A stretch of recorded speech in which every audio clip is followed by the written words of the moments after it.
Day 33 of the Russian military offensive in Ukraine. Latest updates. Face-to-face talks to take place. Meeting of Russian and Ukrainian delegations expected in Turkey. This is expected to be the first face-to-face meeting since 3 weeks ago. Russian Foreign Minister Lavrov on the talks. We are obliged to make sure that Ukraine will not be mastered by the West, by the North Atlantic Alliance.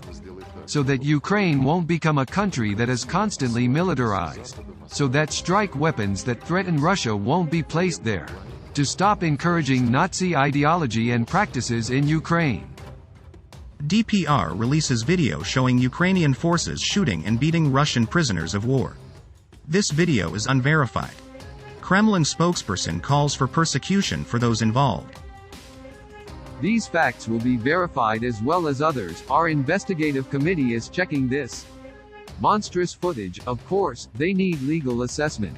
Those who took part in these tortures are subject to prosecution. They must be held accountable for their actions.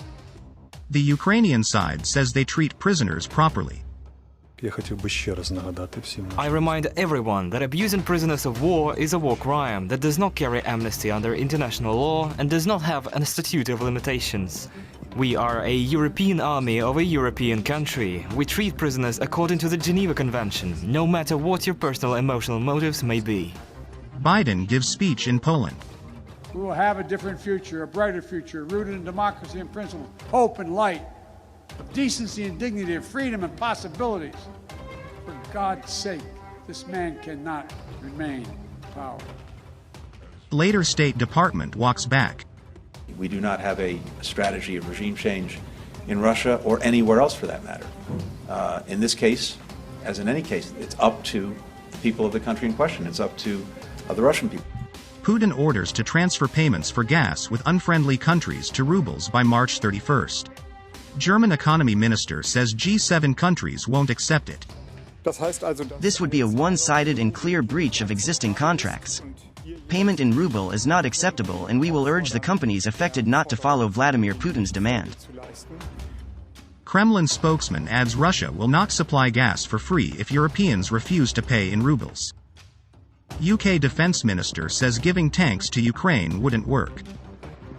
One of the biggest challenges is that the more you go up in the sophistication of weapon systems, the more training you require to use them, which is why the real focus of effort has to be helping the Ukrainians either refurbish or locate Russian or Soviet equipment that is already in their inventory.